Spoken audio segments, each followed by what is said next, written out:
Bonjour à tous et bienvenue dans cette nouvelle édition de Sénat 360. Voici les titres.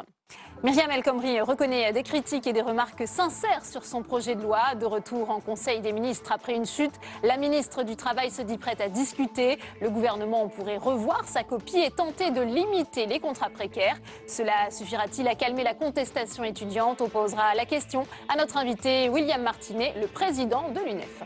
Un troisième plan d'avenir, 10 milliards d'euros vont être investis pour moderniser l'économie. 37 milliards ont déjà été injectés dans le développement des startups du numérique, mais aussi de l'agroalimentaire. Le détail à suivre. Nicolas Sarkozy pourrait annoncer sa candidature pour 2017 autour de l'été. Il l'a dit dans une interview aux Parisiens. Ce matin, l'ancien président de la République était au salon de l'agriculture, suivi de près par deux autres candidats à la primaire, François Fillon et Bruno Le Maire. Le chef de file des Républicains réclame toujours un plan Marshall en faveur des éleveurs. Vous l'entendrez dans cette édition. Et je vous rappelle que vous pouvez réagir si vous le souhaitez à tous nos débats sur Twitter, #Sénat360. Pour nous accompagner cet après-midi jusqu'à 17h30, notre journaliste en direct de la salle des conférences, Faustine Saint-Geniès. Le multiplex parlementaire, c'est tout de suite.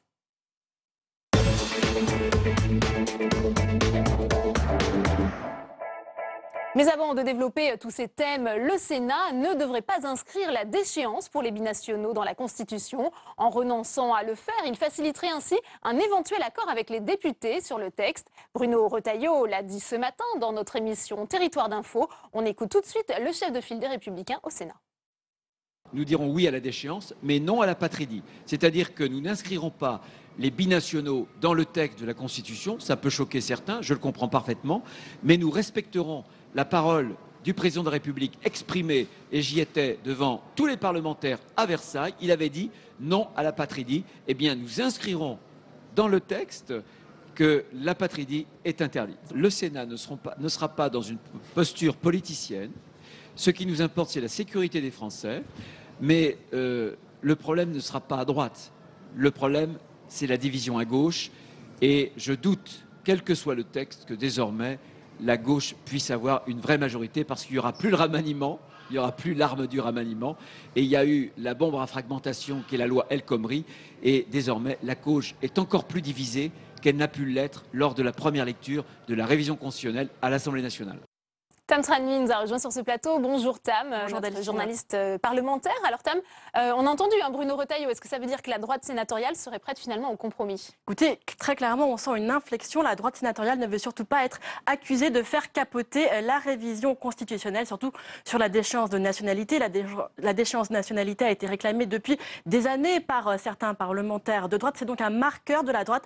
Donc si ça échoue, vous avez entendu Bruno Retailleau, il faut que ce soit à cause de la gauche, à cause des divisions de la gauche. Et du coup, eh bien, si ça choque certains de mentionner de façon explicite les binationaux dans la révision constitutionnelle, eh bien, la droite sénatoriale ne s'accrochera pas. Elle estime que c'est purement une question sémantique. Ouais. Est-ce que ça veut dire aussi que la révision constitutionnelle est bien partie au Sénat? Ça serait un petit peu trop facile, donc non, pas pour autant, puisque le texte de l'Assemblée nationale, c'est très clair, ne sera pas accepté tel quel par les sénateurs. C'est ce que nous a dit le professeur de droit Dominique Chagnolot. Il a été auditionné par la commission des lois du Sénat sur cette révision constitutionnelle. C'était ce matin. Il a pu prendre le pouls des sénateurs. J'ai ressenti un esprit d'une certaine inquiétude, beaucoup d'interrogations sur un texte qui n'est pas complètement ficelé, qui n'est pas très clair, qui donne lieu à des interprétations contradictoires. J'ai le sentiment qu'il y a plutôt une majorité au Sénat pour approuver le principe de la réforme, mais le problème c'est qu'il faut un vote conforme, et là le Sénat aura à jouer tout son rôle et à peser pour discuter, éclairer et donner son point de vue, qui est décisif bien entendu, puisqu'il faut son vote conforme. C'est pas gagné du tout, apparemment. Et non, notamment parce que le texte de l'Assemblée nationale est extrêmement ambigu. Il dit que tous les Français sont concernés par la déchéance de nationalité. Et ça ouvre la porte, en tout cas, ça ne la ferme pas à la création de nouveaux apatrides. Et ça, la droite sénatoriale l'a dit, elle l'a redit, Bruno Retailleau, Gérard Larcher. L'apatridie, c'est la ligne rouge, notamment pour des questions de principe, mais pas seulement. Il y a aussi des vraies conséquences concrètes qui seraient désastreuses. C'est d'ailleurs la ligne qui a été soutenue par l'historien de l'immigration Patrick Veil. Lui aussi a été auditionné par les sénateurs ce matin. Écoutez. Le résultat sera que nous créerons sur notre territoire des bannis de l'intérieur, des gens qui resteront dans nos prisons ou dans notre société sans lien juridique avec aucun État. Je n'imagine pas que chacun d'entre vous qui devrait voter en conscience sur ce texte inscrive son nom dans le marbre de l'histoire en votant ce dispositif. Et vous l'avez entendu, Patrick Weil termine donc sur un véritable plaidoyer, il en rappelle, à la responsabilité, à la conscience même des parlementaires. Impossible pour lui que la France crée des bannis de l'intérieur. La patrie, c'est d'ailleurs un vide insupportable au niveau du droit international. D'ailleurs, vous voyez ce que dit la Déclaration universelle des droits de l'homme de 1948. Elle dit « Tout individu a droit à une nationalité et nul ne peut être arbitrairement privé de sa nationalité ni du droit de changer de nationalité ». Eh bien, accrochez-vous, la Déclaration des droits de l'homme de 1948, elle n'est pas du tout contraignante dans le système juridique français car elle n'a pas été ratifiée par une convention. Un comble tout de même pour la patrie des droits de l'homme. Merci Tam pour ce décryptage. Et puis si vous voulez en savoir plus sur ce thème, à lire l'article de François Vignal sur publicsénat.fr. Alors qu'en pense la gauche ici au Sénat? Pour le savoir, on va retrouver Faustine Saint-Geniès en direct de la salle des conférences. Vous êtes avec le sénateur socialiste Alain Richard. Oui, qui est aussi vice-président de la commission des lois du Sénat. Alors les Républicains l'ont dit, le texte de l'Assemblée ne sera pas adopté tel quel au Sénat. Ils veulent revenir au texte du Congrès. Est-ce que c'est une option envisageable pour vous? D'abord, nous n'aurons pas forcément que des positions de partis politiques sur ce sujet. Donc moi, je veux bien respecter la volonté d'un parti politique ou d'un groupe politique à dire notre version de la réforme constitutionnelle sur ce point-là, sur le point relatif à la sanction d'échéance de nationalité pour les criminels. Mais il n'y a pas que les considérations de parti. Moi, je rappelle tout de même que la nationalité est un élément, par définition, vital de notre unité nationale, de notre appartenance à une nation. Et la question première, sur laquelle je crois nous sommes d'accord, c'est que il y a beaucoup de parlementaires, je crois une large majorité, qui considèrent qu'en effet, il est légitime qu'un État souverain puisse retirer sa nationalité à des criminels qui ont porté leur coup contre la collectivité tout entière. Mais la question des binationaux, qui est un des mots, qui est un des points d'achoppement quand même ensuite, pour la droite. Il y a une option binaire. Est-ce qu'on donne la priorité à l'unité de situation de toutes les personnes condamnées qui seraient touchées, donc qui pourraient être aussi bien des binationaux, des gens ayant une autre nationalité que des gens n'ayant que la nationalité française, auquel cas c'est vrai que pour des raisons de sanctions extrêmes, on créerait une situation individuelle d'apatride, ce qui est une difficulté par rapport à nos engagements internationaux, mais moi je plaide que ça n'est pas contraire aux engagements internationaux que nous avons conclus. Et vous êtes quand même un des rares à plaider pour ça, même au sein de votre groupe. Oui, mais ça peut arriver qu'on convainque. En tout cas, ça vaut quand même la peine de regarder les règles et puis surtout de se demander de quoi on parle. Il s'agit d'une forme, en effet, de sanction majeure, de principe contre l'idée d'appartenance à une nation qu'on a agressée. Ce n'est pas un sujet qu'on peut écarter d'un revers de main. Bien. Et donc, moi, je pars de l'idée que nous pourrions le faire aussi bien dans le cas de quelqu'un n'ayant que la nationalité française que quelqu'un qui a la double nationalité. Bon. Pas mal de sénateurs, plutôt en effet de l'opposition nationale, disent nous voulons que cela ne puisse être le cas que pour les gens qui ont une deuxième nationalité. Nous en débattrons. Le Sénat prendra position. J'espère que les uns et les autres prendront le temps de se placer au niveau de ce dont on parle, c'est-à-dire d'un des éléments essentiels de notre cohésion nationale. Et suivant l'option qui sera prise, eh bien, vraisemblablement, une navette se poursuivra avec l'Assemblée. Là aussi, ce que je peux espérer, c'est que des deux côtés, à la fois des institutions et des formations politiques, tout le monde accepte de se placer au niveau des principes supérieurs. Mais est-ce qu'on n'a pas un risque qu'il y ait une navette perpétuelle et que finalement ce texte n'arrive jamais à un consensus entre les deux chambres? C'est un débat politique où, encore une fois, la question est de savoir si on en fait uniquement une opération de tactique de parti ou si on se pose la question de ce qu'est l'intérêt national. Moi, je ne pars pas de l'idée que l'intérêt national est quantité négligeable pour la majorité des parlementaires de ce pays. D'accord, merci beaucoup Alain Richard. Merci beaucoup Faustine pour toutes ces précisions. Je vous le disais en titre, Nicolas Sarkozy en visite au Salon de l'Agriculture, l'ancien président de la République qui veut un véritable plan Marshall pour répondre à la crise agricole. Je vous propose de l'écouter. C'est un secteur de pointe pour l'économie française. C'est un secteur de pointe pour l'Europe. La population mondiale va passer de 7 milliards à 9 milliards d'habitants. Il y a grosso modo 50 millions d'habitants de plus chaque année. La compétitivité de notre agriculture et de nos élevages est un sujet central.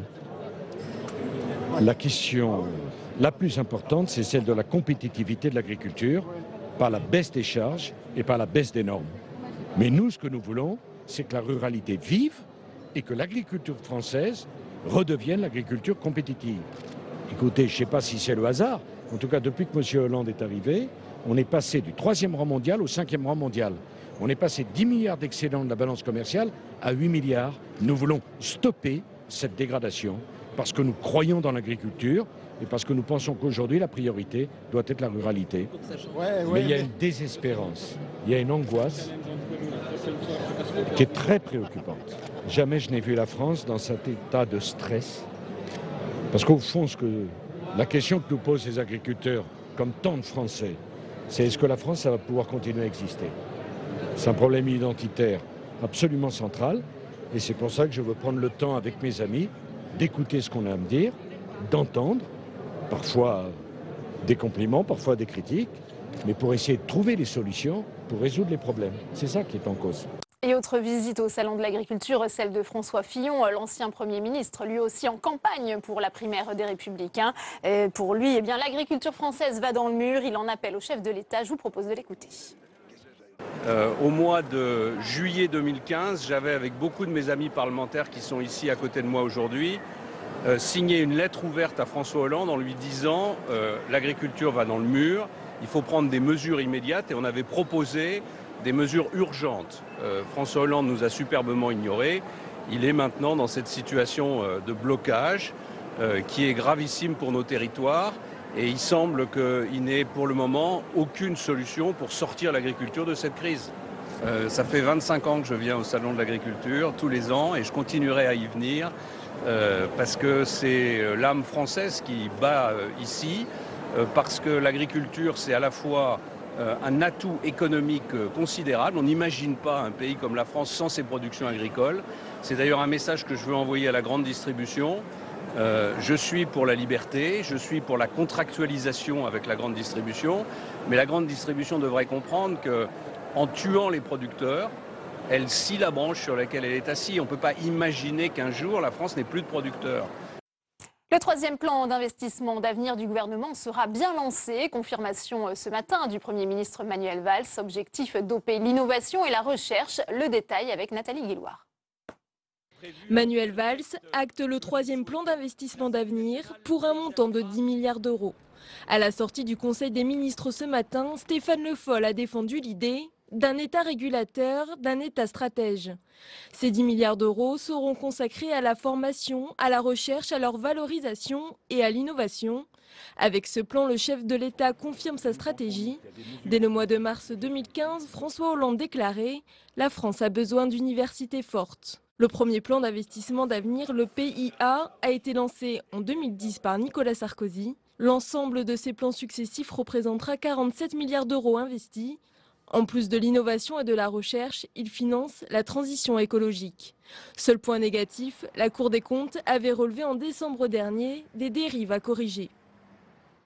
L'opération déminage se poursuit sur la loi travail. Après François Hollande et Manuel Valls, c'est Myriam El Khomri de retour après un malaise dû à une chute ce matin en Conseil des ministres qui s'est dite prête à discuter et à amender son texte, même si elle veut aller jusqu'au bout. Anne-Laure Bance. Victime hier d'un accident domestique, Myriam El Khomri était bien au rendez-vous du Conseil des ministres. Face aux journalistes, elle a rappelé sa détermination sur la réforme du droit du travail.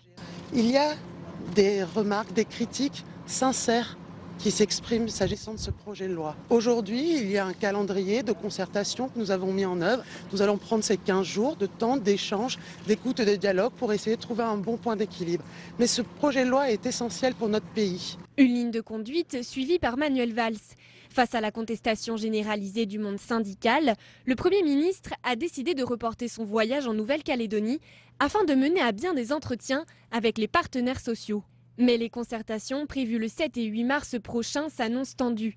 Plafonnement des indemnités prud'homales, nouvelles conditions du licenciement économique, compte personnel d'activité, autant de points de désaccord sur lesquels le gouvernement devra convaincre pour contrer les opposants.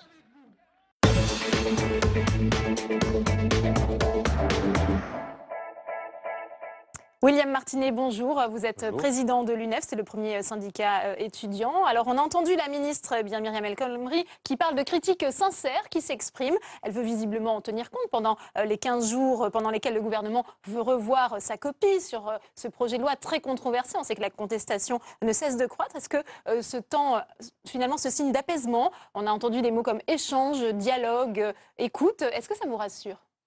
En tout cas, c'est une bonne nouvelle.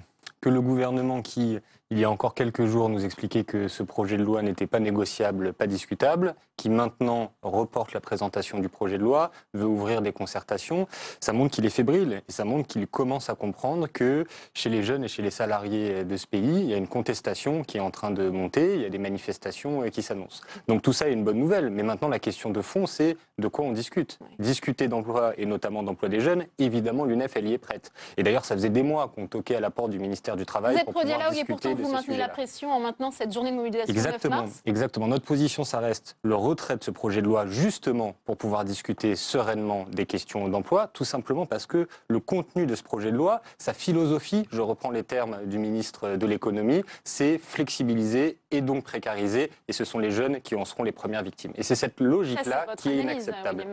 C'est notre analyse du gouvernement, puisqu'en dernière au Sénat, le Premier ministre a dit que c'était la réponse au chômage des jeunes, ce projet. C'est pas celle du gouvernement, mais il suffit de regarder ces 52 articles. Je crois qu'il y a eu beaucoup de mobilisation sur Internet ces dernières semaines. Il y a des décryptages, des explications. Beaucoup de jeunes, beaucoup d'étudiants sont allés se renseigner sur Internet et sur les réseaux sociaux. Et à chaque fois qu'on regarde les articles de ce projet de loi, on voit plus de précarité à chaque fois. C'est le cas, par exemple, pour les apprentis qui sont mineurs. Ça, c'est une question qui touche particulièrement les jeunes. Dans ce projet de loi, on leur explique que sur simple décision de leur employeur, ils vont pouvoir travailler jusqu'à 10 heures par jour et 40 heures par semaine. Je ne crois pas que ce soit ça le progrès social, de faire travailler plus longtemps des jeunes qui peuvent avoir jusqu'à 15 ans. Et puis un autre exemple de ce qui va toucher très concrètement les jeunes, c'est la question du plafonnement des indemnités prud'homales. Le recours au prud'homme, c'est une protection contre les licenciements abusifs, mais avec des plafonds aussi bas, le recours n'aura plus rien de dissuasif et finalement l'employeur pourra licencier comme il voudra. Avec un dernier élément, je dis que ça concerne en particulier les jeunes. C'est vraiment le marqueur du texte. Si le gouvernement bouge sur ce point, vous seriez prêt je finis là-dessus. à le Les barèmes, donc le plafond d'indemnité, c'est en fonction de l'ancienneté dans l'entreprise. Et donc qui sont ceux qui ont le moins d'ancienneté, qui auront les barèmes les plus bas et qui seront les salariés jetables? Ce sont les jeunes. Donc tout ça, ça fait vraiment beaucoup. Ce gouvernement doit comprendre.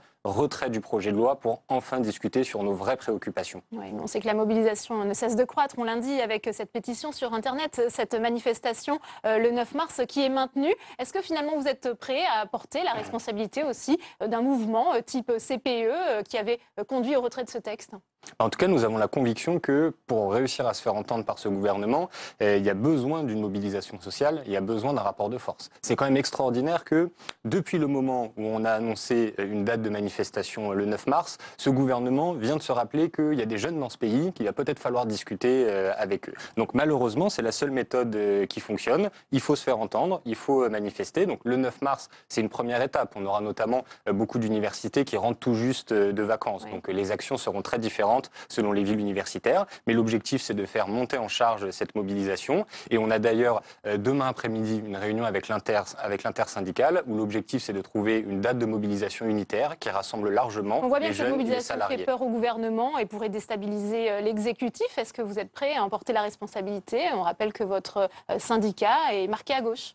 Ça, c'est le problème du gouvernement, s'ils se sentent déstabilisés. Quelle est notre responsabilité syndicale? C'est de faire l'analyse d'un projet de loi, de ses conséquences pour les jeunes, et je le répète, ce sera plus de précarité, les conséquences de ce projet de loi, et donc de se mobiliser contre. Et de toute façon, vous savez, tout ça dépasse largement l'UNEF. Nous, on a une responsabilité syndicale qui est d'organiser la mobilisation, mais s'il y a une contestation qui monte, c'est parce qu'on a dans ce pays des étudiants qui ont pris conscience des dangers de ce projet de loi et qui, de partout, nous envoient des messages en nous disant « c'est le moment, il faut aller dans la bataille, on en a marre de se faire marcher dessus, ce gouvernement, il doit nous respecter un petit peu. » Vous ne soutenez plus du tout, il n'y a plus du tout de soutien au gouvernement à l'UNEF, c'est ce que vous dites? L'UNEF, elle n'a pas à soutenir ou ne pas soutenir un gouvernement. Nous sommes des syndicalistes. Historiquement, il y a un poids du Parti socialiste dans votre syndicat. Historiquement, regardez ce qu'a fait l'UNEF depuis le début du quinquennat. Quand ce gouvernement fait des choses utiles pour les étudiants, on le salue. Il y a par exemple quelques années, au début du quinquennat, il a fait un investissement dans les systèmes de bourse de 200 millions d'euros. L'UNEF, elle a applaudi. Par contre, quand ce gouvernement fait une loi qui remet en cause les droits des jeunes sur le marché du travail, et là, on conteste et on se mobilise. C'est ça notre responsabilité syndicale.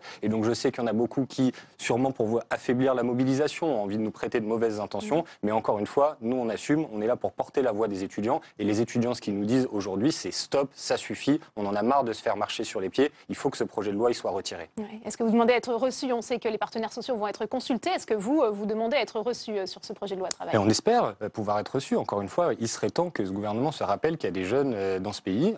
On a beaucoup de choses à dire. Donc, je le disais, notre préalable, c'est le retrait du projet. Mais ça ne veut pas dire qu'on n'a pas de propositions. Au contraire, je pense sur des sujets fondamentaux comme l'accès au CDI, comme la lutte contre les discriminations sociales. Elle est nécessaire, cette réforme du Code du travail aujourd'hui? Évidemment, mais de toute façon, à chaque fois, ceux qui essayent de faire un débat entre les modernes et ceux qui défendent le statu quo, tout ça est n'importe quoi. Moi, quand j'entends parler de modernité avec un projet de loi qui finalement va précariser une génération, je suis désolé, mais moi, c'est pas ça, ma version de la modernité. On sait que le gouvernement envisage certaines pistes, notamment pour endiguer les contrats précaires, donc vous avez presque gain de cause sur ce sujet. Écoutez, on va voir très concrètement sur le terrain, parce que là, pour l'instant, on a un projet de loi qui, encore une fois, article par article, précarise. Si le gouvernement retire ce projet de loi et nous fait des propositions qui améliorent la situation des jeunes, et tout à fait, c'est possible, donc on l'a dit, sur les CDI, sur l'accès aux droits sociaux, sur la reconnaissance des qualifications aussi dans l'entreprise, parce que c'est pas normal que des jeunes qui ont fait des sacrifices pour faire 3 ans, 5 ans d'études, ils se retrouvent payés au SMIC dans l'entreprise. Sur tous ces sujets-là, évidemment, si on peut discuter et si on peut avancer, l'UNEF y est prête. Mais le problème, c'est qu'apparemment, c'est pas la philosophie, c'est pour l'instant pas l'orientation de ce gouvernement. Ouais, on sait que Jean-Christophe Cambadélis lance un appel dans le magazine L'Obs aujourd'hui avec le soutien de parlementaires pour finalement un apaisement, un appel à l'unité au sein du Parti socialiste. Est-ce qu'il n'est pas temps aussi de faire la même chose de votre côté et d'appeler à l'unité au soutien du gouvernement? Vous savez, les appels de Jean-Christophe Cambadélis et les questions internes au Parti socialiste, encore une fois, c'est absolument pas mon problème. Donc si ce gouvernement, en tout cas du côté du mouvement social, veut apaiser les choses, il veut rassembler, peut-être que la première étape, c'est d'écouter ce qu'on a à dire. L'erreur grave qu'a fait ce gouvernement ces derniers mois, c'est refuser absolument le dialogue, c'est passer en force, c'est vouloir imposer un projet de loi avec lequel les jeunes et les salariés de ce pays sont profondément en désaccord. Et donc à un moment, il faut avoir une capacité de comprendre que quand on est allé trop loin, et je crois que c'est le cas de ce gouvernement, l'enjeu, c'est pas seulement de suspendre, c'est pas d'ouvrir des concertations. Quand on est allé trop loin, il faut être capable de reculer pour justement réussir à apaiser les choses et donc retirer ce projet de loi et qu'enfin on puisse discuter des vraies préoccupations des jeunes et des salariés sur le marché du travail. Oui, on voit bien que ça ne sera pas sans conséquences. D'un côté, il y a François Hollande. S'il passe en force, eh bien, il y aura cette mobilisation de la jeunesse, cette mobilisation étudiante. Et puis, si on en vient à une version édulcorée de ce projet de loi, eh bien, ça sera Manuel Valls qui sera fragilisé. Alors comment vous placez-vous par rapport à ces deux alternatives? Entre François Hollande et Manuel Valls, vraiment, encore une fois, c'est absolument pas notre sujet. Nous, notre préoccupation, c'est qu'il y a 25% de chômage chez les jeunes aujourd'hui. C'est que dans ce pays, les 3/4 des CDD, ils sont concentrés chez les jeunes de moins de 30 ans. C'est ça les sujets qui nous préoccupent. Vraiment, les jeux politiques entre le président de la République, le Premier ministre, le Parti socialiste ou je sais pas où, c'est pas ça notre problème. C'est pas le problème de l'UNEF, c'est pas le problème des étudiants. Donc il serait un moment intéressant, notamment quand on parle des jeunes, de réussir à se préoccuper de leur situation et de qu'est-ce qu'on peut leur apporter. Et encore une fois, il y a des réformes à faire dans ce pays, il y a une vraie notamment rupture finalement entre la gauche et la aller. jeunesse aujourd'hui, c'est ce que vous dites? Il y a en tout cas une rupture entre ce gouvernement et les jeunes de ce pays, je crois effectivement. Et c'est des choix politiques qui ont été faits ces dernières années, de soit renoncer à des engagements qui ont été pris pendant la campagne électorale, soit même parfois de faire des politiques qui étaient contradictoires avec ces engagements et qui ont remis en cause les droits des jeunes. Et donc, quand un gouvernement il se permet à ce point-là de renoncer et donc d'une certaine façon de mépriser les jeunes, il ne faut pas s'étonner que derrière, il y ait de la contestation et qu'il y ait des jeunes qui ont envie de se faire entendre. Et nous, notre rôle de syndicaliste, c'est d'être porte-parole de ça. Eh bien, merci beaucoup, William Martini, d'avoir accepté notre invitation. Dans le reste de l'actualité au Sénat, ce débat en séance cet après-midi sur les finances des départements, alors que la prise en charge par l'État du RSA est quasiment actée. Je vous propose d'écouter Jean-Michel Bailey, le ministre de l'Aménagement du Territoire. C'est lui qui a répondu aux questions des sénateurs. Je vous rappelle qu'à l'origine, le RMI, devenu par la suite RSA, avait un volet insertion très important. Nous étions même tenus d'en assurer 20%, plus 17%, et les préfets en droit d'inscrire d'office si cela n'était pas tenu. Aujourd'hui, c'est une dimension qui semble s'être pas tout à fait évaporée, mais être moins une priorité pour les départements. Le Premier ministre l'a rappelé, nous souhaitons que la dimension insertion soit portée, poussée et reprise en compte par les départements. C'est une des raisons d'être de cette solidarité que de ramener celles et ceux qui en bénéficient dans le monde du travail. Et on va tout de suite retrouver Faustine Saint-Geniès, toujours en direct de la salle des conférences du Sénat. Vous êtes avec Benoît Huré, sénateur Les Républicains et président du conseil départemental des Ardennes. Quel regard porte-t-il, Faustine, sur ce transfert de compétences entre l'État et les départements sur le RSA ? Alors Benoît Huré, oui, qui a été un des premiers à prendre la parole dans le débat de cet après-midi. Vous êtes plutôt favorable à cette recentralisation, si j'ose dire, du RSA par l'État ? Ça s'inscrit dans une réflexion et un combat beaucoup plus global. La situation du financement des AIS et surtout la part de plus en plus importante non compensée par l'État est arrivée à un niveau tel que c'est insoutenable. Ça a été insoutenable déjà pour 10 départements en 2015 qui n'ont pas pu trouver leur équilibre budgétaire. Ça va être insoutenable pour 40 départements. Dont le vôtre. Dont le mien. Et ça sera insoutenable en 2017 pour 80 départements.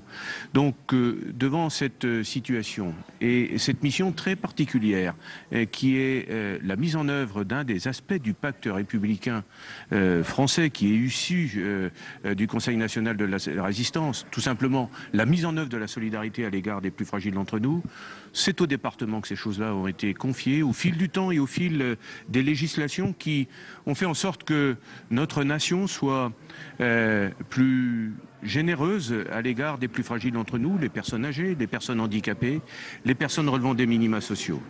Sauf qu'au fil du temps, à la fois le nombre d'ayants droit, le vieillissement de la population est une réalité. L'augmentation du nombre de RSA à cause de la crise est une réalité. Je le rappelle juste, c'est 10 milliards d'euros en 2015, le RSA, donc 4 milliards pour à la charge des départements. Voilà. Et là, c'est devenu un niveau tel que nous n'arrivons plus, pour un certain nombre de départements, à faire face à cette dépense. Et nous avons souhaité, dans le cadre d'un travail concerté avec les pouvoirs publics, sur la base de mêmes diagnostics, donc des diagnostics partagés. Nous avons eu depuis 9 mois un débat, je dirais, âpre, mais toujours constructif. Mais qu'est-ce que vous pouvez accepter comme contrepartie de l'État ? Nous souhaitons que le financement de l'allocation, qui est tout simplement décidé par l'État, à la fois au niveau de son montant, mais aussi au niveau du nombre des ayants droit, soit financé par l'État. Par contre, nous voulons continuer, et d'ailleurs personne ne veut le faire à notre place, assumer la partie insertion. Et le Premier ministre, que nous avions vu 3 fois, s'est engagé sur cette logique-là de reprendre au niveau central le financement de l'allocation, et de confier au département, continuer à confier au département cette mission d'insertion. Et derrière ces affaires-là, de mettre fin à une injustice de fait. Parce qu'au nom de paramètres et de modalités les plus ubuesques qui soient, et dont certains experts ont le chic de faire, aujourd'hui, plus vous êtes un département impacté par le nombre de RSA par rapport à votre population, le nombre de personnes âgées par rapport à votre population, moins bien vous êtes compensé. Vous avez une injustice.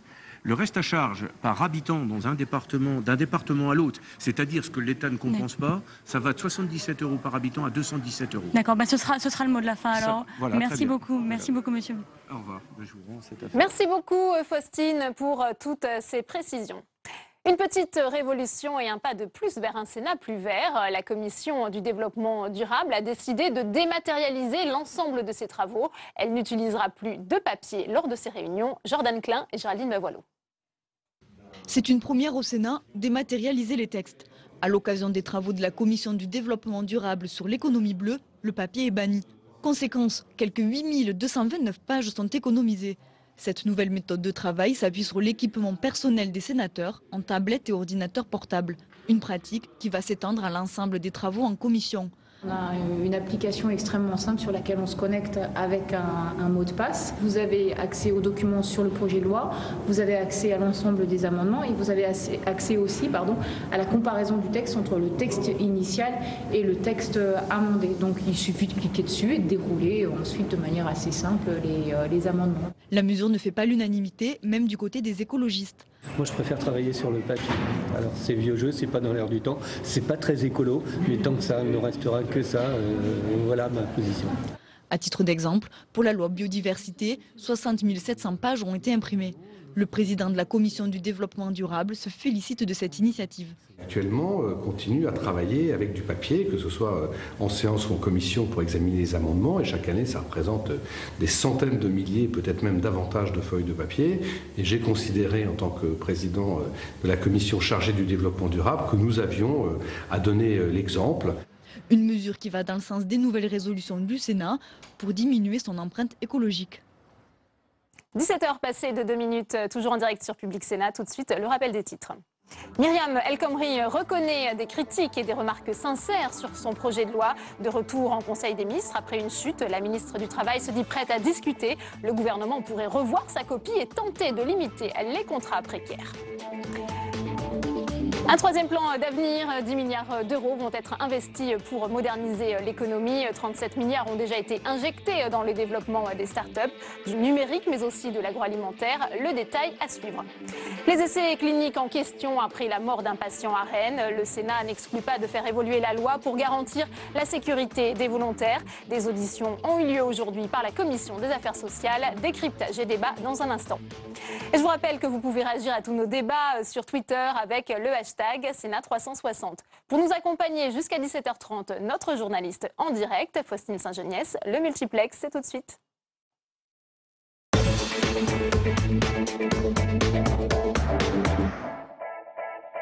Et pour commencer ce multiplex, on retrouve tout de suite Faustine Saint-Geniès qui nous attend salle des conférences au Sénat. Je le disais, Faustine, le Sénat a donc débattu cet après-midi de la situation financière des départements. Alors, comment s'est passée la discussion sur ce sujet? On le sait, très sensible pour les élus.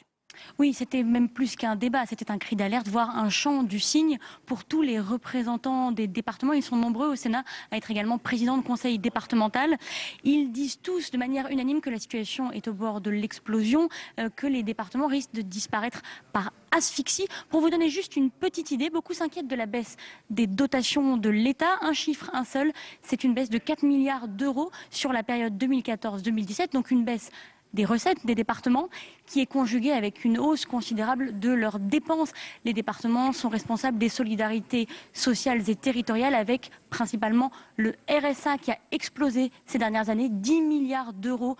C'est le chiffre du RSA pour l'année 2015, 4 milliards à la charge des départements. C'est un effet de ciseau inévitable. Les départements sont purement et simplement asphyxiés. Alors ils sont en négociation avec l'État, avec Matignon, pour que le gouvernement reprenne à sa charge le financement du RSA, des négociations qui s'annoncent longues et tendues puisqu'il va falloir qu'il y ait des contreparties de la part des départements qui ne sont pas forcément prêts à lâcher leurs ressources qui se réduisent déjà considérablement. Bref, les négociations ont commencé avec Manuel Valls et Jean-Michel Baillet. On l'a vu, c'est ce qui a été longuement évoqué dans l'hémicycle. De nombreux départements sont au bord de la crise. Il y en avait 10 en 2015, une quarantaine en 2016 et jusqu'à 80 en 2017. Une situation inextricable, mais il va falloir déjà s'occuper de l'année 2016, tout de suite débloquer un plan d'urgence. Il en va de la survie de très nombreux conseils départementaux.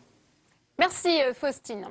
En visite au Salon de l'Agriculture, le président du Sénat, Gérard Larcher, a évoqué la possibilité de créer un statut des agriculteurs. Il pourrait être créé par voie d'amendement à l'occasion de la nouvelle lecture prochainement d'une proposition de loi sur la compétitivité de l'agriculture. L'opération déminage se poursuit sur la loi travail. Après François Hollande et Manuel Valls, c'est Myriam El Khomri de retour après un malaise dû à une chute qui s'est dite prête à discuter et à amender son texte, même si elle veut aller jusqu'au bout. Anne Lorbance. Victime hier d'un accident domestique, Myriam El Khomri était bien au rendez-vous du Conseil des ministres. Face aux journalistes, elle a rappelé sa détermination sur la réforme du droit du travail. Il y a des remarques, des critiques sincères qui s'expriment s'agissant de ce projet de loi. Aujourd'hui, il y a un calendrier de concertation que nous avons mis en œuvre. Nous allons prendre ces 15 jours de temps, d'échange, d'écoute et de dialogue pour essayer de trouver un bon point d'équilibre. Mais ce projet de loi est essentiel pour notre pays. Une ligne de conduite suivie par Manuel Valls. Face à la contestation généralisée du monde syndical, le Premier ministre a décidé de reporter son voyage en Nouvelle-Calédonie afin de mener à bien des entretiens avec les partenaires sociaux. Mais les concertations prévues le 7 et 8 mars prochains s'annoncent tendues. Plafonnement des indemnités prud'homales, nouvelles conditions du licenciement économique, compte personnel d'activité, autant de points de désaccord sur lesquels le gouvernement devra convaincre pour contrer les opposants. Dans le reste de l'actualité, le troisième plan d'investissement d'avenir du gouvernement sera bien lancé. Confirmation ce matin du Premier ministre. Objectif doper l'innovation et la recherche. Le détail avec Nathalie Guilloire. Manuel Valls acte le troisième plan d'investissement d'avenir pour un montant de 10 milliards d'euros. À la sortie du Conseil des ministres ce matin, Stéphane Le Foll a défendu l'idée d'un État régulateur, d'un État stratège. Ces 10 milliards d'euros seront consacrés à la formation, à la recherche, à leur valorisation et à l'innovation. Avec ce plan, le chef de l'État confirme sa stratégie. Dès le mois de mars 2015, François Hollande déclarait « La France a besoin d'universités fortes ». Le premier plan d'investissement d'avenir, le PIA, a été lancé en 2010 par Nicolas Sarkozy. L'ensemble de ces plans successifs représentera 47 milliards d'euros investis. En plus de l'innovation et de la recherche, il finance la transition écologique. Seul point négatif, la Cour des comptes avait relevé en décembre dernier des dérives à corriger. La Commission des affaires sociales du Sénat veut plus de garanties sur la sécurité des volontaires des essais cliniques. Le témoignage lundi d'un des cobayes du laboratoire Biotrial fait apparaître des failles dans le dispositif. Stéphane Amalian. Stéphane Chouban est l'un des rescapés de l'essai thérapeutique de Rennes. Il a passé une semaine en soins intensifs après avoir testé un médicament. Il a subi divers symptômes, vertiges, malaise, maux de tête. Son état est désormais stabilisé, mais il souffre toujours de troubles de la vue et ne peut pas marcher sur de longues distances. Ça peut durer 6 mois, comme un an, comme 2 ans. Au niveau des séquelles, ils ne peuvent pas se prononcer. Ils ne peuvent pas dire si ça va aller mieux ou pas mieux, ils ne peuvent pas. C'est le temps qui est ici. Depuis, Stéphane est en rééducation. 2 mois après l'accident, il réclame justice. Je ne dis pas qu'ils l'ont fait exprès. Je ne dis pas que c'est de leur faute, mais ils m'ont rendu comme ça. Alors moi je dirais que c'est blessure involontaire et préjudice moral parce que moralement ça va pas du tout. Il reproche au laboratoire Biotrial de lui avoir menti sur la phase préclinique au cours de laquelle 2 chiens exposés à la même molécule sont morts. Il affirme qu'il n'aurait pas signé le protocole s'il l'avait su. Une situation qui interroge sur les règles applicables aux essais cliniques. Il y a une certaine opacité sur les études précliniques, dans la mesure où l'Agence du médicament, de son côté, ce qu'on appelle l'ANSM en France aujourd'hui, le Comité de protection des personnes, pour son propre côté, ne connaissent des études de phase 2 que ce que le promoteur de la recherche lui remet dans le cadre de la soumission du protocole. En d'autres termes, les laboratoires peuvent s'abstenir de donner des détails sur les essais effectués sur les animaux aux autorités sanitaires. Un manque de transparence qui complique la tâche des enquêteurs du ministère de la Santé, de l'IGAS et des autorités judiciaires qui veulent faire la lumière sur cette affaire Biotrial.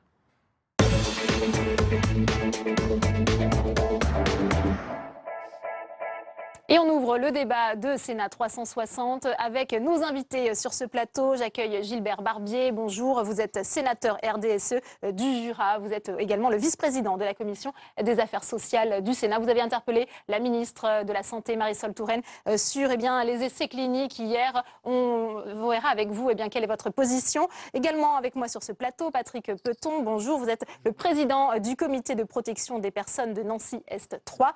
Avec nous sur ce plateau également, Olivier Cigolotti.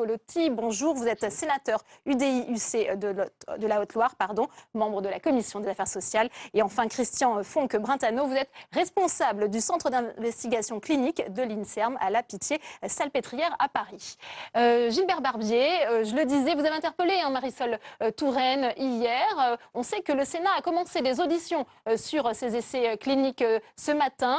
Quelle est l'ambition poursuivie par la Commission des affaires sociales aujourd'hui ? L'ambition, c'est de pouvoir surveiller la marche du médicament et surtout, notre ambition, c'est qu'on puisse avoir dans ce domaine beaucoup plus de transparence. Parce que je crois que nos concitoyens sont interpellés sur les accidents médicamenteux qui peuvent survenir, alors pour des raisons diverses, mais on a depuis 20 ou 30 ans des accidents successifs, que ce soit l'affaire du Mediator, mais avant il y en a eu bien d'autres. Il y a eu le sang contaminé, il y a actuellement le problème de la dépakine, il y a eu l'isoméride, il y a la pilule Diane 35, et on aboutit à une chose, c'est que la population, le citoyen de base, est observateur et dit mais est-ce que finalement ne croit plus dans le médicament. Alors le médicament est nécessaire, il est obligatoire. Bien sûr, il y a toujours le problème du risque par rapport aux bénéfices qu'on peut en tirer, mais je crois qu'actuellement, dans l'opinion, alimentée par des gens qui ont fait le rôle de déconseiller et de dire que tout ceci est dans une situation qui n'est pas acceptable. Nous voulons, simplement, c'est avoir beaucoup plus de transparence sur cette procédure depuis les essais cliniques, précliniques. Peut-être Christian Fonck-Brentano, ça veut dire aujourd'hui, quand on entend le sénateur Barbier, qu'il n'y a pas de transparence, il y a encore beaucoup d'opacité. On sait qu'on se réfugie à la fois derrière le secret médical et le secret industriel lorsqu'on fait des essais cliniques et thérapeutiques. En tant qu'investigateur, moi je n'ai pas le sentiment qu'on manque de transparence quand on fait des études de cette nature. Alors je n'ai pas l'expérience des études très précoces parce que dans le milieu académique, on n'a pas les moyens de faire ces études de grande taille, si je puis dire. Plus de transparence sûrement utile. La vraie question, c'est qu'est-ce que l'on tirerait des informations supplémentaires que l'on pourrait avoir. Aujourd'hui, quand on étudie des médicaments dans des phases précoces, on dispose de la brochure investigateur, d'ailleurs dans les phases précoces ou tardives, qui résume l'intégralité des données expérimentales et cliniques, s'il y en a, sur la molécule. Et la réflexion que je me fais toujours là-dessus, c'est est-ce que ces études sont réellement prédictives de ce qui peut se passer chez l'homme? Donc on regarde des effets indésirables qui sont provoqués chez les animaux, y compris les décès qui font partie de l'étude normale d'un dossier toxicologique, puisqu'on monte les doses jusqu'à avoir des morts chez des animaux. Donc, si les chiens, dans l'étude... Deux chiens et un singe, voilà, c'est ce qu'on nous dit, sont morts auparavant. Ça n'aurait pas dû alerter davantage peut-être le laboratoire qui menait ces expérimentations sur les animaux? Alors non, parce que ça fait partie du dossier toxicologique. Ça dépend à quelle dose ces décès sont survenus. Et je rappelle que jusqu'en 1991... un dossier de médicaments arrivant pour une administration à l'homme devait calculer la dose qui tuait 50% des animaux. Et on a abandonné, pour d'excellentes raisons, cette procédure, mais il fait partie du dossier toxicologique habituel de tuer des animaux. Ouais. Donc la vraie question, c'est à quelle dose ça s'est produit. Ouais. Olivier Cigolotti, c'est vrai qu'on nous dit par la voix de l'Agence nationale de sécurité du médicament et des produits de santé, la NSM, que finalement la mort de ces animaux ne remet pas en cause les tests humains. Est-ce qu'il faudrait faire évoluer ce point selon vous en tant que législateur? Alors écoutez, je pense que les essais cliniques sont indispensables. On l'a vu, je crois, pour évaluer le bénéfice-risque par rapport aux patients et par rapport à la mise sur le marché d'un certain nombre de médicaments, il y a nécessité d'une réglementation adaptée. Il y a aujourd'hui une réglementation nationale, il y a une réglementation européenne. Nous avons évoqué ce matin au sein de la Commission des affaires sociales l'arrivée prochaine d'un décret, d'une directive européenne, d'un règlement européen. Je crois qu'il y a encore des efforts à faire, notamment peut-être dans la mise en place de statistiques spécifiques aux essais cliniques pour donner un peu plus de transparence. Je crois que mon collègue Gilbert Barbier l'a clairement évoqué. Aujourd'hui, nos concitoyens sont relativement inquiets des différentes problématiques liées aux médicaments qu'il a évoqués, notamment au cours des 2 dernières décennies. Oui, Patrick Peton, vous en tant que président du comité des protections des personnes, quel regard portez-vous sur ce qui s'est passé? Est-ce que vous pensez qu'il y a des failles et qu'on pourrait remédier à ces failles finalement? Je n'ai connaissance du dossier qu'à travers ce qui est paru déjà, et notamment l'enquête de l'Inspection générale des affaires sociales. Mais on ne peut pas établir, je dirais qu'il y a eu une faille magistrale. Il faut savoir qu'à peu ce jour, en moyenne par an, il y a à peu près 1600 protocoles qui sont initialisés en France. Et donc, effectivement, soit on recrute des volontaires, soit on recrute des patients malades pour lesquels il y a tentative et de réalisation de ces essais. Il reste qu'il y a 2 instances nationales. D'une part, l'Agence nationale du médicament qui vérifie peut-être de façon plus pertinente l'aspect scientifique du projet, et puis les comités de protection qui sont là pour vérifier la notion de l'information qui est délivrée, et il faut le rappeler que c'est quand même une information écrite que nous examinons avant effectivement l'inclusion du patient ou du volontaire. Donc je crois que les verrous existent. Alors après, peut-être que dans le cadre de ce qui s'est passé à Rennes, on va trouver un défect à un moment. Pour l'instant, je crois qu'il faut raison garder avant de dire il y a eu une faille. Il est possible qu'il y en ait eu une, mais pour ce qui est des comités, nous n'en savons pas. Ouais, Gilbert Barbier, des dysfonctionnements. Alors si on ne peut pas parler de faille, peut-être certainement. Je crois que l'enquête qui sera menée à différents niveaux, au niveau administratif, au niveau pénal, précisera un petit peu les choses. Mais manifestement, en principe, si le protocole a été parfaitement respecté, les informations qu'on a, il semble qu'il y ait un certain nombre de manquements, mais tout ça doit être dit avec beaucoup de réserve. C'est les enquêtes qui montreront ça. Je crois que nous avons le problème en France de la démarche du médicament. Moi, je suis là-dessus un petit peu par atavisme en tant que médecin, mais je dois dire que j'ai fait partie de toutes les commissions, y compris celle sur le médiateur.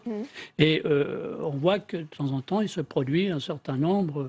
Les textes existent. Le problème, c'est de savoir, c'est qu'aujourd'hui, et je pense que les comités de prévention, de surveillance des personnes n'ont pas les moyens de suivre, une fois que les protocoles sont en route, quelles sont les conséquences. Et ça, il y a un problème de financement. Le président pourrait en parler. Et puis, il y a l'ambiguïté de savoir qu'est-ce que doit faire l'Agence nationale de sécurité du médicament, qui a été profondément bouleversée dans sa composition, dans des méthodes de travail depuis l'affaire du Mediator. Aujourd'hui, tout ça se met en place. Ce sont des mécaniques énormes. Et je crois qu'il y a un problème de simplification peut-être, ou de relation peut-être plus importante entre tous ces organismes qui concernent le médicament. À l'autre phase, sur l'élaboration des prix, je travaille là-dessus actuellement avec le sénateur Daudigny. Bon, c'est certain que c'est complexe. Gilbert Barbier, on va faire agir aussi Christian Fonck-Brentano. C'est vrai que ce qui s'est passé à Rennes, ce drame, ça met peut-être un peu en lumière des pratiques méconnues. Et on a eu le sentiment que ça pouvait se faire un peu de manière sauvage. Vous dites au contraire, non, c'est totalement encadré aujourd'hui les essais cliniques en France? C'est totalement encadré. Et d'ailleurs, le rapport préliminaire de l'IGAS a très honnêtement indiqué qu'il n'y avait pas eu d'erreur majeure. On peut discuter sur les 3 manquements, et on en a beaucoup discuté. Moi, je suis assez critique sur ces critiques. C'est-à-dire, je pense qu'en tant que professionnel, et on en a discuté, on se demande si on aurait fait mieux, et on pense qu'on n'aurait pas forcément fait mieux. Donc, il y a maintenant plein d'enquêtes qui sont en cours. Donc, on pourra détailler sur ces manquements les critiques que l'on peut faire. Allez-y, vous avez la parole. Par exemple, dans un des manquements qui a été pointé, c'est le fait qu'on n'ait pas redemandé le consentement des volontaires qui étaient restés sur le site. Ça n'est pas obligatoire aujourd'hui? Ça n'est absolument pas du tout obligatoire. Ils ont donné leur consentement. Quant à savoir s'ils étaient au courant de l'hospitalisation du premier d'entre eux, je n'en sais rien, mais les locaux, la raison pour laquelle nous ne faisons pas ces études-là, c'est qu'on n'a pas les 10 lits dans la même pièce qui permettent de faire ces explorations. Donc je n'étais pas là, mais je pense qu'il est très probable que les... Donc ce que vous êtes en train de nous dire, c'est que faute de moyens, on pourrait à nouveau avoir des nouveaux drames à la suite d'essais thérapeutiques, c'est ça? Non, c'est pas faute de moyens. D'abord, il faut attendre les solutions qui seront trouvées. J'espère qu'on trouvera l'explication de ce qui s'est passé. Apparemment, ça n'est pas une faute réglementaire, ça n'est pas une faute de toxicologie, sous réserve qu'on découvre des choses qui ont été cachées. Pour l'instant, on n'a pas cette indication-là. Le fait que le chien soit mort... que des chiens soient morts, si c'est survenu à des doses 100 fois supérieures, ça fait partie du dossier toxicologique habituel. Et donc la vraie question, en tout cas pour moi, c'est est-ce que lorsqu'on a une nouvelle molécule dans une sphère qu'on ne connaît pas bien, est-ce que cette molécule est susceptible d'avoir été suffisamment bien étudiée? Est-ce que les modèles toxicologiques sont suffisamment prédictifs? Et la réponse est peut-être imparfaite, c'est peut-être là qu'il y a des progrès à faire. Et le parallèle que l'on peut faire, c'est le parallèle avec l'accident qui a eu lieu à Londres en 2006, avec un médicament qui n'a rien à voir, qui est une biothérapie, donc un anticorps, et qui avait été développé sans utiliser les bons modèles. Et la catastrophe de Londres, moins catastrophique que ce qui s'est passé à Rennes, a abouti à une modification de la réglementation concernant des études pour les produits de biothérapie. Ouais. Donc je suis assez confiant sur les progrès qu'on fera quand on aura l'explication. Pour autant, Olivier Cigolotti, il ne faut pas minimiser les essais cliniques. Ils comportent des risques, c'est ce que vous dites aussi. Oui, je crois que les essais cliniques comportent des risques. L'évidence est là aujourd'hui.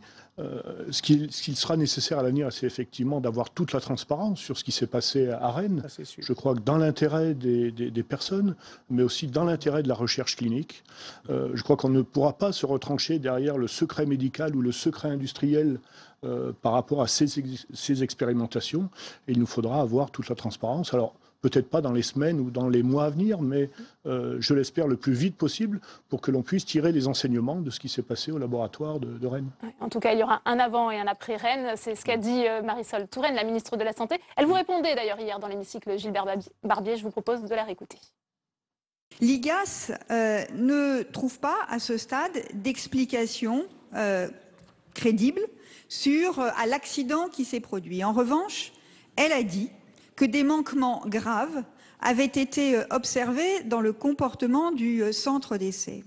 C'est pour cela que j'ai d'ores et déjà signé une instruction à toutes les agences régionales de santé pour qu'elles rappellent à tous les centres d'essais cliniques leurs obligations en matière d'information des volontaires et d'information en cas d'accident, d'information immédiate en cas d'accident des autorités sanitaires. J'attends donc que soient remis les rapports définitifs, monsieur le sénateur, mais toute la vérité doit être communiquée et il n'est pas question de laisser quoi que ce soit dans l'ombre.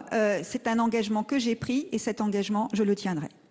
Patrick Peton, en ce qui concerne l'information des volontaires, est-ce qu'elle est suffisante aujourd'hui selon vous ? Elle me paraît suffisante. C'est le travail essentiel des comités qui se penchent quand même à travers deux collèges, un collège scientifique et un collège représentant des membres de la société civile. Nous établissons notre décision sur 2 rapports conjoints et une discussion en séance plénière. Donc je crois que la qualité de l'information, effectivement, elle est assumée et elle est... Et après, évidemment... On a entendu le témoignage du patient qui dit, eh bien, peut-être qu'il avait été mieux informé, il n'aurait pas signé un nouveau contrat. Ah oui, mais tout dépend du niveau d'information que ce monsieur aurait souhaité avoir. Alors si effectivement il souhaitait avoir le fait que soit porté à sa connaissance le décès de 2 chiens, peut-être qu'effectivement il aurait... Mais le comité en soi peut avoir été valablement non informé sur cette notion d'essai clinique préalable sur l'animal. Nous examinons des protocoles à partir de la phase 1 chez l'être humain. Ouais. Olivier, pardon, Gilbert Barbier. Oui, je pense que le problème, on en parlait, les essais cliniques en phase 1 sont des essais extrêmement délicats. Et je pense que là, il y a probablement, parce que la réponse de Madame la Ministre, je ne veux pas dire que j'en sois totalement satisfait, parce que vous connaissez ici dans cette maison le jeu des questions et réponses aux questions d'actualité. Mais je pense qu'effectivement, il y a deux choses qui interpellent dans ce trajet du médicament depuis la découverte de la molécule jusqu'à sa mise sur le marché. C'est au stade des essais précliniques. Et on sait très bien que le dossier qui est présenté par les laboratoires, ça a été évoqué par de nombreux auteurs, dans les données des essais précliniques, s'il y a des éléments qui font que cette molécule pourrait présenter un certain nombre de problèmes, c'est l'industriel qui présente le dossier. Ce dossier, il est remis à des autorités qui font un travail de précision, qui analysent tout ça, mais est-ce qu'il n'y a pas une partie qui est plus ou moins cachée de côté, notamment sur l'expérimentation animale? Il y a une pression des industriels aussi, on imagine. Bien sûr, alors, une concurrence pour la mise sur le marché. Les industriels se réfugient derrière le problème du secret industriel, mais je crois qu'en matière de médicaments, il faut qu'à un moment donné, ce secret puisse être, ou tout du moins par les experts, connu, et de savoir exactement ce qui s'est passé. Et puis au stade stade clinique, de première étape de l'expérience clinique, je pense qu'il faut éviter d'avoir à administrer en même temps le médicament à 10 personnes pour aller plus vite. Est-ce qu'il ne faut pas commencer par une personne? Bien sûr, si ça pose des problèmes, mais on évitera cet effet de groupe qui est quand même, à mon avis, un petit peu limite en matière d'expérimentation. Je ne sais pas ce qu'en pense. Alors peut-être, on va le faire justement réagir. Oui, alors d'abord sur les aspects toxicologiques. Et il faut le répéter, au moment où un médicament est développé, un laboratoire perd beaucoup d'argent. Et donc l'intérêt des industriels n'est évidemment pas de mettre dans un circuit clinique une molécule qui a un mauvais profil toxicologique. Donc je ne nie pas qu'il y ait des escrocs sur cette planète et que des gens veulent jouer un jeu dangereux. Mais je pense que l'immense majorité des industriels bloquent les études cliniques si jamais le dossier toxicologique ne tient pas la route. Et d'ailleurs, c'est une des causes principales d'arrêt du développement des molécules. Je rappelle que sur 10 000 entités chimiques qui sont identifiées, une centaine de médicaments entrent dans les process de développement ultérieur, une dizaine sont dans les études de toxicologie clinique et une de ces molécules-là va finalement être développée et éventuellement arriver sur le marché. Donc l'intérêt d'un industriel n'est pas de cacher des éléments de toxicologie. En revanche, pour ce qui est de la question de la méthode d'administration des produits, c'était la question qui avait été posée par le TGN 1412 à Londres. C'est une vraie question sur laquelle il y a effectivement peut-être des éléments réglementaires à modifier. Sachant que dans l'étude de Biotrial, ils étaient quand même, d'après le rapport de l'IGAS, ils avaient fait toute la pharmacocinétique et la tolérance des doses uniques. Ils étaient au 5e palier de doses répétées, sans avoir eu apparemment de problème important. Et donc je pense que cette molécule leur a explosé à la figure, et surtout à la figure des volontaires participants, d'une manière qui était réellement totalement imprévisible. En revanche, le principe de dire que quand on change de palier de dose, surtout quand on arrive dans des doses plus élevées, que l'on administre le produit à 2 sujets et qu'on attende un peu de temps, la question est combien avant de réadministrer, est une bonne question. Je ne suis pas sûr qu'il y ait une réponse univoque. Olivier Cigolotti, quelle est votre réaction quand vous entendez ce qui vient d'être dit sur ce plateau, sachant aussi qu'en ce qui concerne la législation, et c'est une demande répétée de la Commission des affaires sociales, les décrets concernant la loi Jardet, qui déjà doit renforcer la protection des volontaires pour les essais cliniques, on les attend toujours. Oui, tout simplement parce que la loi Jardet a été initiée en 2008. Cela nous était rappelé ce matin au niveau de la Commission des affaires sociales. Elle s'est transformée en règlement européen et nous allons en voir les effets, je pense, au printemps ou à l'automne prochain. Par rapport à ce qui est évoqué, je crois qu'effectivement, il y a une enquête administrative, il y a une enquête judiciaire. J'espère simplement qu'elle ne mettra pas en évidence, qu'elles ne mettront pas en évidence des volontés délibérées de planification ou de superposition de schémas d'administration.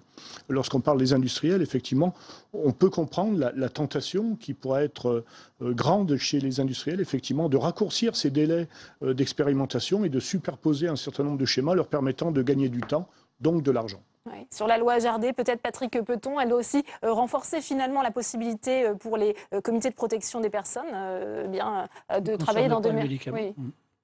Elle concernera la totalité des essais cliniques, que ce soit le médicament, les dispositifs.